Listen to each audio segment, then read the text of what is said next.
anakuita njoo nikubariki, anakuita kakangu njoo nikuinue, anakuita dadangu njoo nikubariki, anakuita babangu njoo nikuinue, anakuita mamangu njoo nikubariki.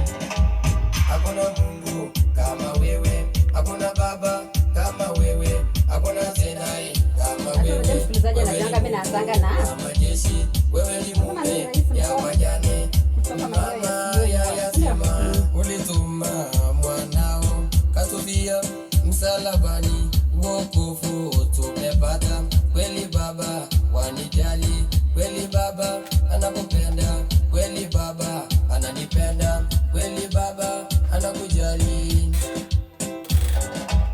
Hakuna Mungu kama wewe, hakuna baba kama wewe, hakuna tena kama wewe. Wewe ni Mungu wa majeshi, wewe ni mume ya wajane, mama ya yatima.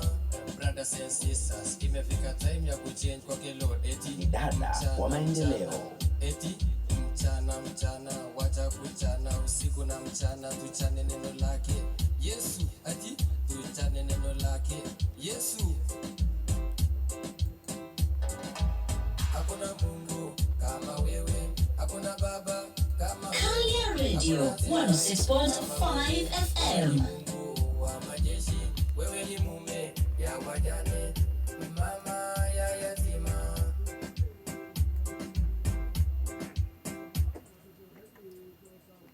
Tamu tena zaidi mpenzi msikilizaji, niweze kukuambia wimbo ambao unatufungulia kipindi cha pilika pilika kwa siku ya leo ni kutoka kwake Elijah jamani, na kwa jina tu ya studio ama jina yake ya stage anajiita Rais Mpole. Kumbuka Rais Mpole ni mmoja wetu hapa ndani, na kama kawaida ndani ya kipindi cha pilika pilika tunahakikisha kwamba kila mmoja yuko ndani jamani.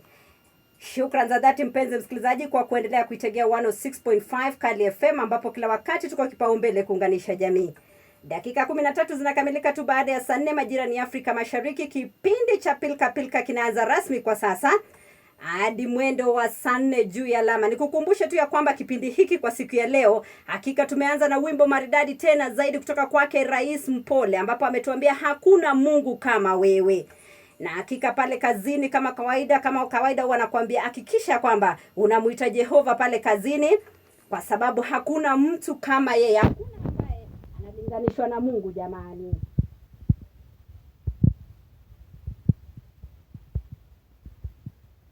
Katika hiyo harakati msikilizaji, niweze kukuambia tu pale asubuhi mmekuwa naye presenter wa Koli katika kipindi cha mpigo wa kali, na ni matarajio ya kwamba shughuli pale imekuwa ikienda vizuri tena zaidi. Kwa sasa kama kawaida basi mambo tunaanza kuvunja mifupa. Kumbuka makala ya siku ya leo ni